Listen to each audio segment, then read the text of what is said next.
sideways, boys in the days. Sitting sideways, boys in the days. Sitting sideways, boys in the days. On a Sunday night, Welcome to episode 23 of Sittin' Sideways. I was gonna say episode 2. It's only episode 2 on video, but episode 2 on video on YouTube of Sittin' Sideways. I'm your boy Reezy. I'm on Twitter at Reezy Season, REEZYSCN, and I'm here with my boy Ike. Yo, my name's Ike Cuellar. I'm on Twitter at Ike Cuellar. That's IKECUELLAR. Make sure you guys are subscribed to our podcast, anywhere you get your podcasts, and now on YouTube for sure. Like, make sure y'all tap in on there. Facts. You know, sometimes I get through that intro and I think to myself, I could do this in my sleep, and then the next time we record, I completely fuck it up. Yeah. So I don't know. It's just one of these days I'll get it like down pat, no worries, like not have to worry about it. But still, I get a little anxious about doing it. Anyway, we got news. We got Rockets news, big news, big news. We got big man news. We got a trade deadline news. We got Steven Adams from the Grizzlies, and it only cost us 3 second-round picks and Victor Oladipo, who wasn't playing anyway. Shout out the wow factor, but he's out of here again, playing in Memphis. He's played with half the league now. Yep. Right? Yep. He started in everywhere, bro. Orlando, then went to OKC, Indiana. I don't even know where he went after that. Anyway, what are your thoughts on acquiring Steven Adams? I feel like he feels the need for us, but I feel like people are gonna have mixed feelings about this a little bit. Some people are gonna have mixed feelings. Most people are probably happy about this. No, man, this is such a clutch move for Rafael Stone and the Houston Rockets. This is something that we desperately needed. You know what I'm saying? A backup center to really complement Şengün and give him some rest, because I think we have a lot of trouble when we face a lot of these big guys who can just, dominate down there in the paint. Like, look at the game last night. Valanciunas was doing whatever he wanted, and he was just getting all the rebounds. You know what I'm saying? And he dominated down there late in the game, and really is what, in my opinion, changed the game at the end, because when you win the rebounding battle, that's tough to come back from. You know what I'm saying? So that's a huge trade for us, something that we desperately needed. Like I said, I know he's out for this year, but next year it's really going to be the year when you're really trying to win, right? Because this year was more of, okay, let's see what we got with Ime Udoka and the coaching regime and everything like that. But next year, when we're really trying to win, we're really going to see what this backup big is going to do for us. And it's going to change a lot of stuff for us, man. Like, win us a lot of games that we were supposed to win this year. You know what I'm saying? And I think it's just a dub of a trade, man, to be honest. Yeah. So this is I feel like clearly Valanciunas' performance last night, and it like caused this trade, right? Like, it's 1-to-1 reaction, correlation, causation. As good as Şengün is offensively, and as much as he's improved defensively, there are just a few centers he doesn't match up with well. And they're not even like all-star centers. It's just a bad matchup. Like, Valanciunas isn't killing anybody, like, big time. He's just got his good matchups that he plays well against. Alpi happens to be one of them. You turn that around and look at somebody like AD, who is super skilled, big, strong, but not a great matchup for Şengün. Like, Şengün's not a great matchup for AD. Like, every time they match up, every time he plays Sabonis, every time he plays Jokic, AD gets fucked up. And Şengün fucked him up 2 nights ago or 3 nights ago. So I think it's more of a case-by-case thing. It's not that Şengün is deficient or, Steven Adams is better or anything like that. I better not see any, like, Bruno Fernando type shit. If Steven Adams starts starting, I'm going to lose it. But clearly this is like a bench role and, like, specific, choice minutes he's going to be playing once he comes back from injury, like you said. But I think the most important part of this is this dude is, like, he's one of those quality vet guys, right? I was just texting somebody about this. We got Jeff Green, quality, like, locker room guy. Boban, quality locker room guy. Fred, quality locker room guy. Now we got Steven Adams, quality locker room guy. Dylan Brooks, who nobody expected to be a quality locker room guy, and by all accounts is. So every single one of these vets who's come in has improved or, added to the culture in the and the chemistry in the locker room. And after all the shit we heard over the last couple of years about how, you know, Christian Wood is a locker room cancer, this guy's a locker room cancer. You know, Jalen Green and the young guys just do whatever they want. They play AAU ball. Finally, to see some like respected guys come in and be like, this is how we're going to handle business from now on. This is how we're going to carry ourselves. And like they're doing it, like everybody's executing. It's, I was thinking, this is one of my favorite Rockets teams ever. And like, it's not because they're good. And like, it's tough to explain, right? Like the vibes are still good, even if there are slightly elevated expectations now. So that's where I'm at. I'm happy about it. But the first thing I did think of when they were like, we got Steven Adams, I was like, you remember that time he knocked out Pat Bev, like almost knocked out Pat Bev? Pat Bev got Yeah, up like a man. man possessed, Yeah. because that's what he does. But like he put his entire body into that pick and dropped Pat Bev. And Bev was having a good game that game. That was the first thing I thought of. You have any like specific Steven Adams moments you that come to mind? Not really, man. I just know that this guy is gonna bring. It's gonna be a. He's gonna be a guy that you cannot punk down there. You know what I'm saying? He can. He's Toughness. gonna. Yeah, he's gonna bring toughness, that physicality Mm-hmm. that we've been lacking for a lot of these years, and you know, a guy that protects the rim, very well, and it's going to make a huge difference whenever Shingun is on the bench, because now you can switch up lineups, you can play big and just rotate different guys in there depending on how the game flow is. But this guy is tough. You're not going to be able to just do anything down there in the paint on him. Like Matt Bullard used to say back in the day, this guy definitely has sand in his pants. You know what I'm saying? Like you can Mm-hmm. move him. Real Rocket fans heard Matt Buller say that before, like, you know, OG fans. But yeah, man, I'm excited about this trade. I think that Stone looking to make improvements, even if they're like around the margins or long term, like looking towards next season.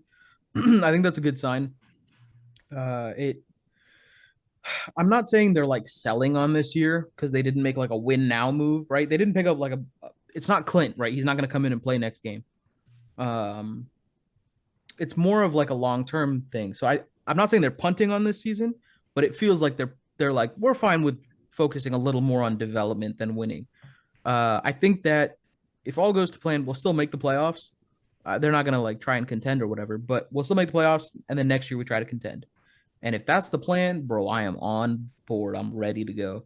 This has been like a surprisingly quick turnaround, not from where it started. Like if you told me when James asked for a trade that it would be 2024 and I'd be happy being a play-in team, I'd be like, fuck, dude. Like I don't want to be a Rockets fan anymore. Yeah. But like now that we're here and like after this season started, I'm kind of like, whoa, like we're back in this. Like we're back in the conversation. Like we're a problem again. So this is fun. I'm having a good time. Speaking of good times, clunky ass segue.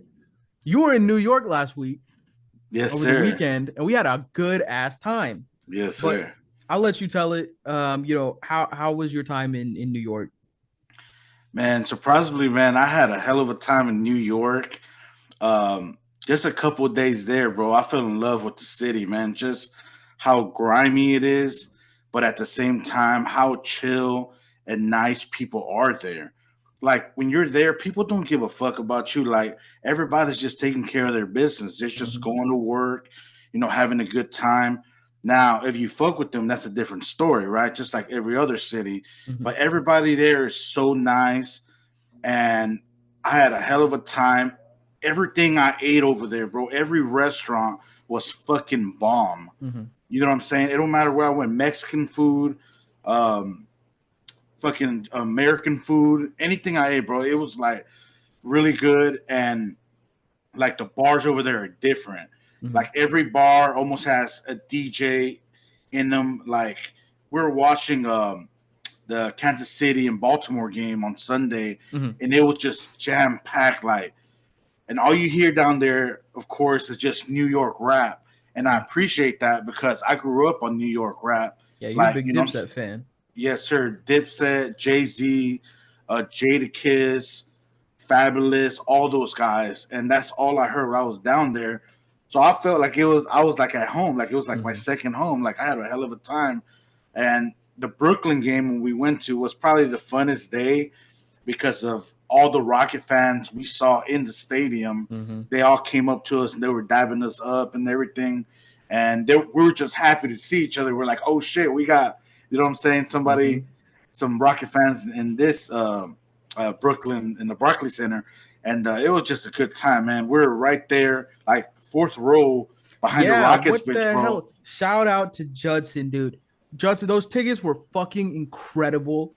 Yes, Those seats sir. were amazing. Oh, that was such a good time.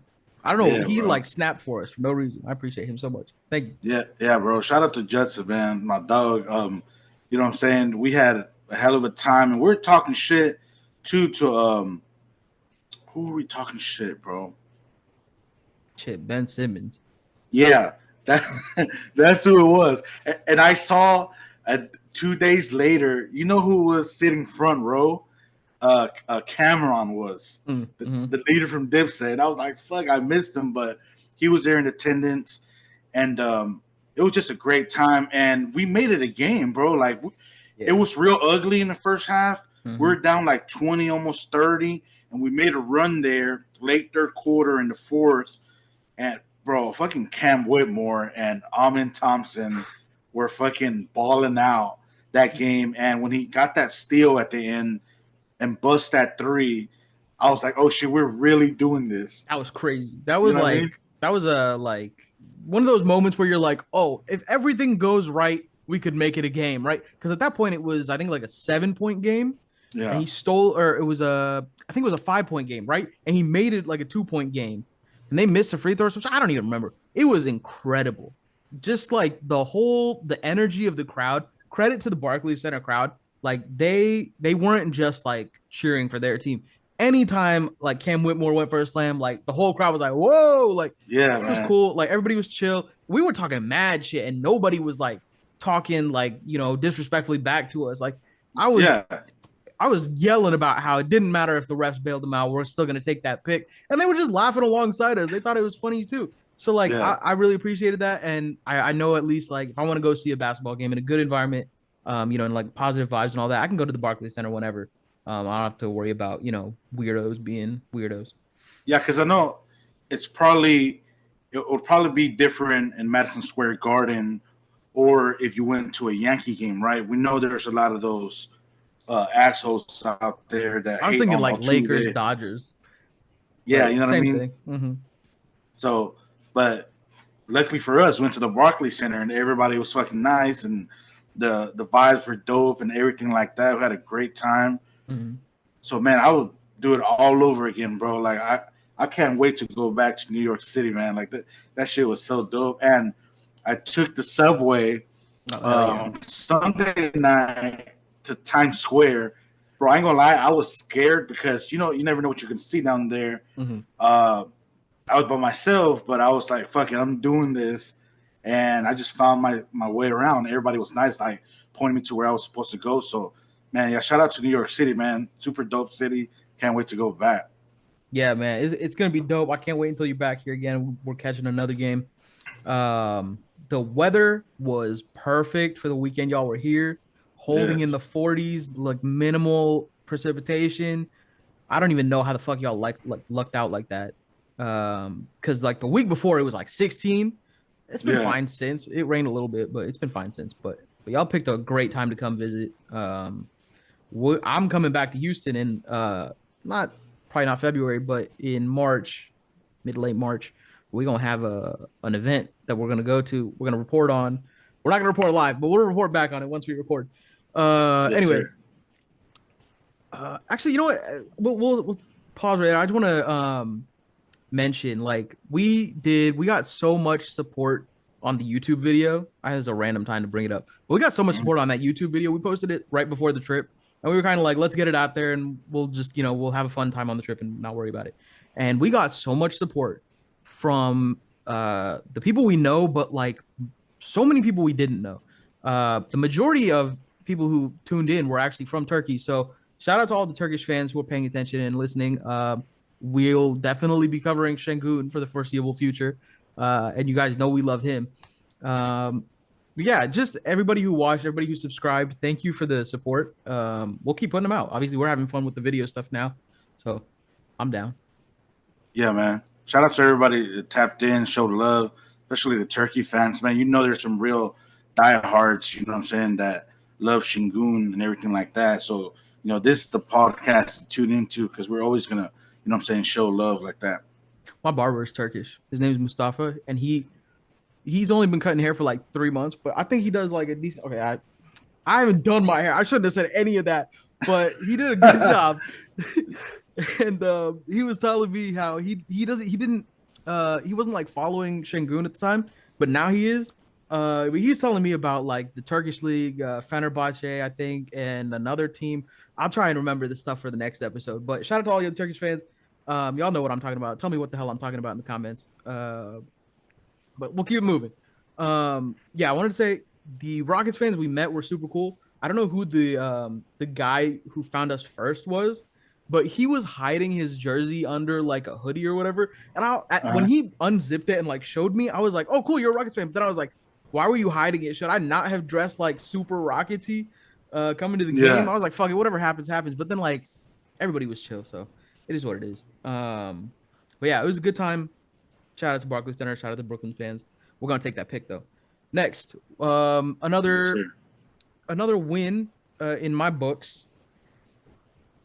I don't even know what I'm trying to say. The Lakers game, we bitched them. Yeah. Dog walked Cam him, dude. made LeBron look old as shit. Şengün made AD look fragile as shit. Jalen had a good game. What did I say? I said this like 2 weeks ago or 2 episodes ago. Jalen always gets up for Lakers games. I said, when Yep. is the next Lakers game? Because Jalen gets up for it. I called that shit. All right. So I'm taking my victory laps on that. What are your thoughts? How did you? I know you don't like the Lakers, so I'll let you go first. Man, this for us to win this game No. gives me happiness for like the next 2 weeks, bro. Okay, You know what good, I good. mean? Sorry, I didn't mean to interrupt. I lost you for a second. It froze completely. But continue. Okay. Now this is it brings me so much happiness for at least the next 2 weeks because I've always been like, man, fuck the Lakers. I've hated the Lakers since I was a kid, bro. They always, you know what I'm saying, since they had Kobe, always used to smack up on us. But getting back to this game, Jalen Green, bro, what he had 34 points, 12 from 23 in field goals, and like the last 4 or 5 games, he's starting to find his spot, He's like where clicking. He's he's averaging like efficient. 30. And we talked, yeah, and we talked about it before on this podcast. He really started working in the mid-range area, Reezy, and really when he comes off a pick, getting into that area, what he's doing now is giving them a hezzy. You know what I'm saying? Give him like a little ball fake or head fake, and then attacking real fast. Like give him that burst of speed. And when bro does that, there's not going to be a lot of people that can guard him there because he's too quick, he's too fast.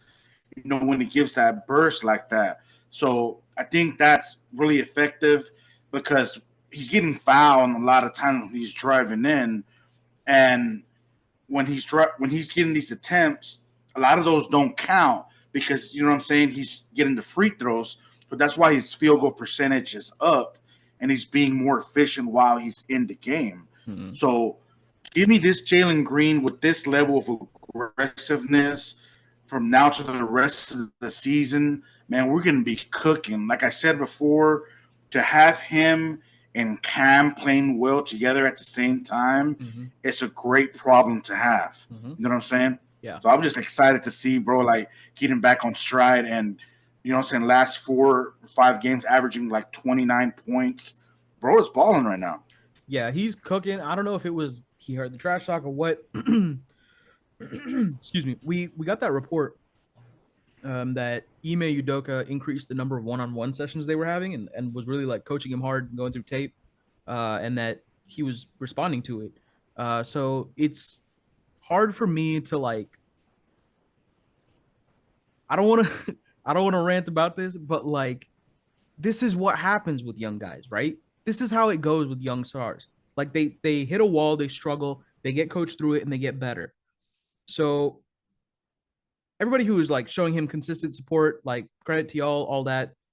We had our doubts at times. I'm not saying we were, number one Jalen fans. Um, but like the people who were under the guise of being realistic or objective, who made January fucking annoying and miserable and would not shut the hell up about trade talks. I want this experience of him playing this well. I want it to be like shameful for you, because like it was so fucking annoying to just every day. I'm like, you're talking about a 21-year-old. Like, just give him a minute to like settle in. It's a new system, new coach, new players. He's only ever played AAU ball under a clown of a, I'm gonna say a clown of a coach. Not the best coach. So like give him some time to adjust, right? That's where I'm at. And like, yeah, like you said, I hope he keeps it up through the end of the year. If he does, we're cooking. We're in the playoffs. And when him and Şengün are both playing well, it's nasty. They're nasty. Mm-hmm. So Jabari don't even got to put up 20. Put up 15. We got Ken put up 20 now. So And then he's also getting assists and rebounds. He keeps getting like 10 rebounds in like multiple games. Sorry, not to interrupt. No, it's okay. But I heard that, there were sessions where they were calling him out, in terms of him not doing everything that he could have done on defense, just being lazy, where he can get, a lot of rebounds and still be effective on defense. Just because if you're having an off night on offense doesn't mean that you can't give 100% in defense. You know what I'm saying? Mm-hmm. Rebounding. And a lot of these times where he gets hot is he's getting points in the fast breaks. You know what I'm saying? And he knows that once he's out there and just attacking early, like, can't nobody fuck with him, bro. He had like 13 points and I don't know, the first minutes of the game. Yeah. And when you break the game like that, wide open, and you're already in rhythm, it's going to be hard to contain this guy. So right now, I don't want to trade Jalen Green, bro. Let's keep, bro. It would be like travesty to do that right now. I think his ceiling is still, you know what I'm saying? Like, we haven't seen it yet, in my opinion. To be determined. That's where I'm at with Jalen. To be determined. We just don't fucking know. He could still be a superstar. They didn't take him number 2 for nothing, He went number 2 for a reason. NBA scouts aren't stupid. Some of them are, but not all of them. He was up there. Consensus, he was like top, 4 at least. You don't put guy consensus top 4 unless he's, got the potential for superstardom. So let's give him a minute before we give up on him. Because if we give up on him, we trade him, and then he goes to like the fucking Mavericks or something and pops and becomes a fucking superstar, I'm gonna be so mad. Yes. That would be the worst case scenario. That's exactly the type of shit I have nightmares about. Is giving up on players too early. Like, I still feel like we should have kept Garuba. I know that was like a whole like commitment thing we made to the Hawks, but fuck the Hawks, dude. We should have kept Garuba. Did you see that move? Did you see that move last night when he put it between his back and he split the defenders and then went and dunked it? Like, I was like, okay, like now he knows. Yeah, Jalen Green. I was like, when did Garuba get up behind the backhanded? What the fuck? I was like, I didn't catch he's on the Warriors. Right? I was like, I didn't watch the Warriors game. Yeah. Damn. Okay. Yeah. No, the Jalen. Yeah. When he split the defense and went behind the back. Yeah. My bad. Yeah. And he went in there and just punched it. I'm like, yeah, he's finding his niche of like when to be aggressive and how to do it. And to be honest, bro, like this might sound a little lame, but if he can just master selling the foul when he's up in the air, he might have to flop. It might not have to be drastic, but if you can sell it, that's something that, you know what I'm saying, James Harden was really good at. That's why he averaged so many free throws. And even Jalen in the last 4 or 5 games, I believe he's averaged like 2 or 3 more free throws. You know what I'm saying? So average is going to look better. The teams are going to respect you more because they know you can hit that midi. So you can get a lot of free throws is what I'm saying. I think that you make a good point, but I think the distinction to make is there's a difference between selling the foul and flopping, right? I think, like you said, he has to get really good at selling the foul because he's so small. Like he's taking a lot of contact that's not getting seen. And so he needs to be able to like sell the contact that is there. I think flopping is like there was not really a foul, right? And you made the contact up completely. It's like when they're backing him down, they give him like a light tap and the dude goes flying. That's a flop. But if Yeah. there's like if you get hit with an elbow and then you're like, I'm gonna sell this contact because it fucking hurts. I'm gonna make sure they know I'm in pain. Like I don't think that's unreasonable. You really got hit. You deserve to get, the foul call. So I'm fine with that. But yeah, like you said, he needs to learn how to do that at least consistently. And I think he has. I think Ime was like, dog, you are fast as hell. You can jump out the ceiling. Why are you not just throwing yourself at the rim like every time you get the chance? And he was basically what's happened is he started doing that. And now in the pick and roll, they're scared. They're like watching him to make sure they don't give him an inch of space to jump up and hit that rim. So he's getting the Shingun and he's racking up assists now. So this is like ideal scenario for us. Like Jalen's turning into a playmaking guard. Shingun is still cooking. Fred's in kind of a slump, so it's a good timing. The other guards, the rookie guards, Amen and Cam, are playing out of their minds, playing really well. Unbelievable. Yeah. Good time to be a Rockets fan. We kind of skipped over. I want to touch on this. We kind of skipped over Cam and Shengun during the Rockets, the Lakers game. But Cam dunked right on LeBron's head, handed him the ball to take it out of bounds, and LeBron was just standing there like, "What the fuck just happened?" Like, yeah, welcome to being old. Like that's what's gonna start happening. People aren't scared of Cam Whitmore. Hasn't been alive as long as LeBron's been in the league, so Cam don't give a fuck, dog. Like LeBron, as far as he knows, is an institution. He's not even a human being. He's just gonna try and dunk on him. And then Shingun, like we said earlier, good matchup against AD. He cooked him. Sorry, go ahead.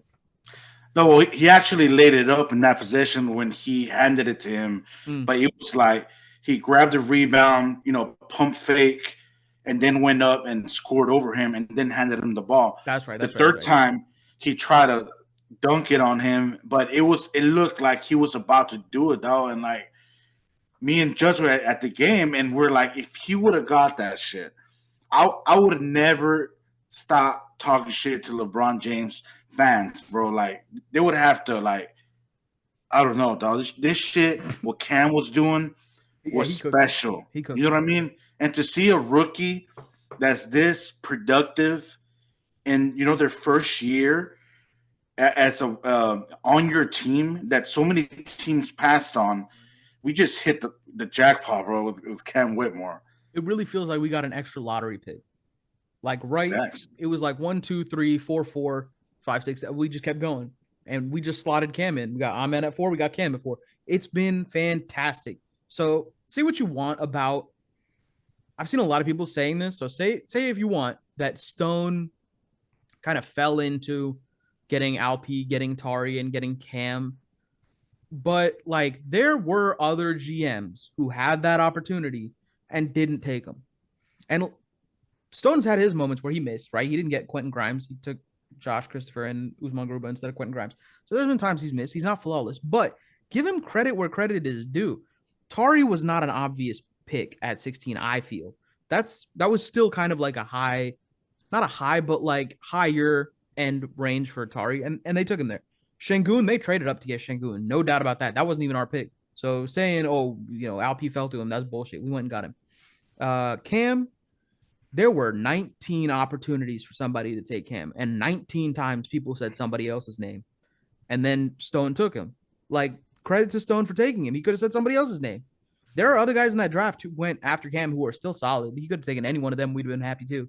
But he got Cam, dude. Regardless of like all the, mysterious, he's got injury concerns, he's got attitude problems, all this bullshit that they, float during the trade, the NBA draft. All that noise was nothing. He was like, fuck it. We're at 20. Fuck it. We'll take him. We were going to take him at 4. And credit. Awesome. Yeah, facts. Oh, you were cooking. And credit to Stone, too, for, earlier in the year, we're giving minutes to other guys, and we sent them down to the G League to make sure that he kept getting those reps, kept getting those minutes, make sure his conditioning was where it was supposed to be. You know what I'm saying? And that's very important.